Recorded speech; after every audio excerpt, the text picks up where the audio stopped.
cannot send me to prison for the next 1,000 years, Trillanes. You must be joking. Paano ka magamit? You want to file graft charges against me? By what? You want to question me, your prosecutor? You got the information illegally. Do you know that? There is a constitutional provision which says you cannot use as an evidence things or whatever that you have illegally obtained. You obtain that information from where? I will place you in the witness stand. Saan mo kinuha yan? Because it's illegal. The bank said they never release it. You got it from illegal sources. How can you now use that bank account, even if it is true, billions yan? How? How will you open the topic now of your case? Tanongin mo ngayon ang prosecutor dyan. You know, when you obtain evidence illegally, you cannot present it in court. You use whatever, you hack it or you got it from somebody else or somebody else's information. Good. But when you begin to talk about that account, babarahin kita. Why? Because you got it illegally. Na ngayon, you can hound me for what? Kasi sabi ko, kung hindi ka abogado, huwag kang magpa-abogado. Adre, hindi mo ako kaya. Gusto mo barilan, legal. Do not pretend that you're the only one for balls in this country. I have a message for the critics and political enemies of Mayor Duterte. Just as by way of introduction, I am the matriarch of the Duterte family. My name is Eleanor Roa Duterte. I have a message for specifically the political opponents who are conspiring to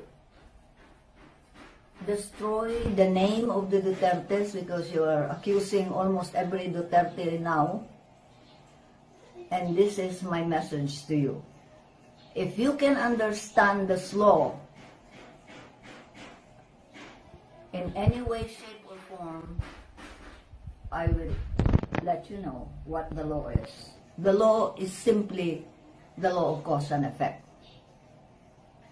That this law is explained by whatever you shall sow in the Christian Bible, ye shall also reap. Mr. Trillanes, since you are very vocal about saying this and this and this and that against Mayor Duterte, let me tell you something. Instantly, you will reap what you sow. It's not by my power, but it's by the power of the Holy Spirit. It is already done.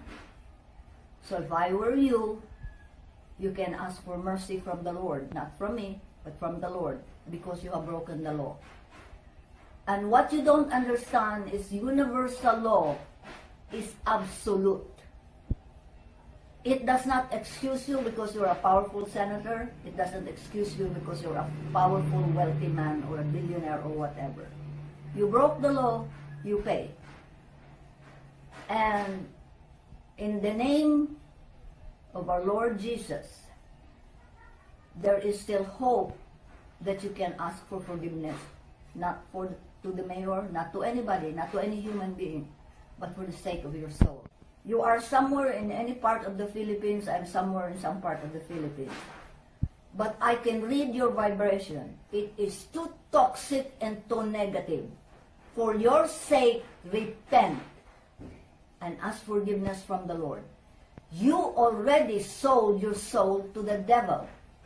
The devil has you, and the devil has possession of you. You are possessed. And anybody who sides with you is just like in the human law, accessory to prostitution. they also are willing to sell their souls to the devil. Now remember the law. The law is cause and effect.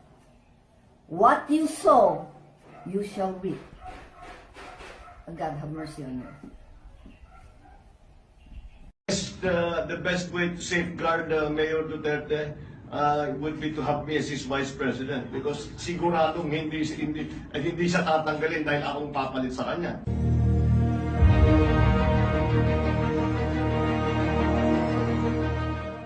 Kumusta? Nanalo na tayo, Duterte. Pero balikan natin konti bago mag-eleksyon. Medyo si Rojas, tinawag niya pa nga si Pot, nagpa-press conference pa siya para magkaroon daw ng unity. At isa sa kanila yung magpapatuloy. Kaso, ayaw ni Po, yun, alam niyo na. Talo sila pareho. Although hindi pa naman napoproclaim, pero yun ang nangyari.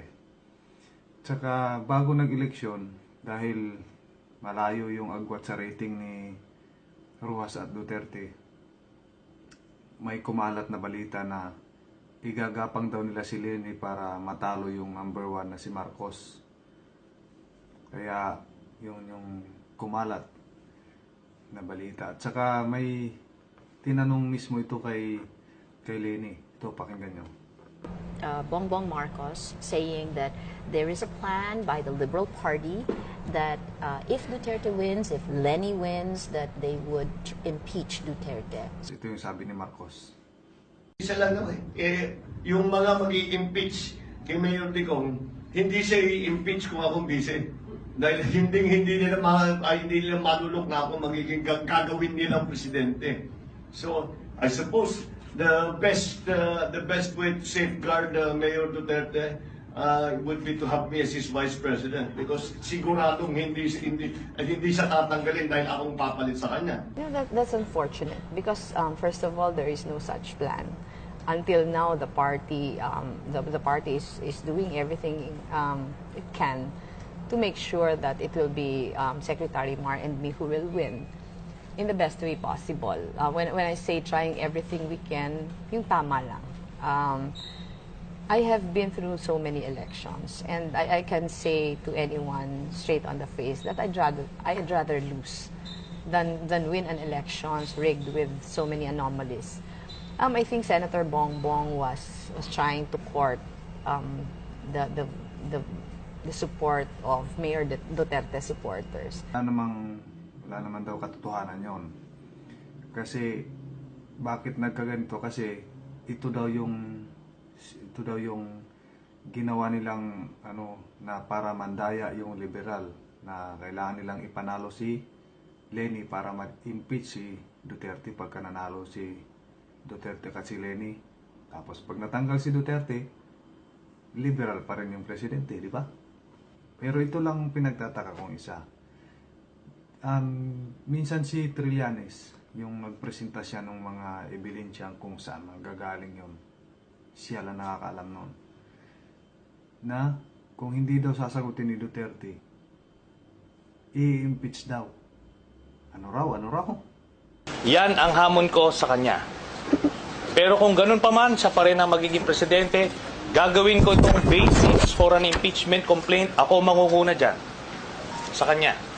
Gagawin ko itong basis for an impeachment complaint. Ako mangunguna dyan. Gagawin ko itong basis for an impeachment complaint. Ako mangunguna dyan. Papa-impeach niya si Duterte at siya daw mismo ang mangunguna. Oh, yun ang dahilan kung bakit medyo nagkaroon bali-balita na igagapang nila si Leni. Kasi sino ba yung boss nitong trilyones na to, ha? Diba naalala niyo sa Scarborough, si Trillanes yung pinadala doon sa China bilang backdoor negotiator daw. Oh, diba?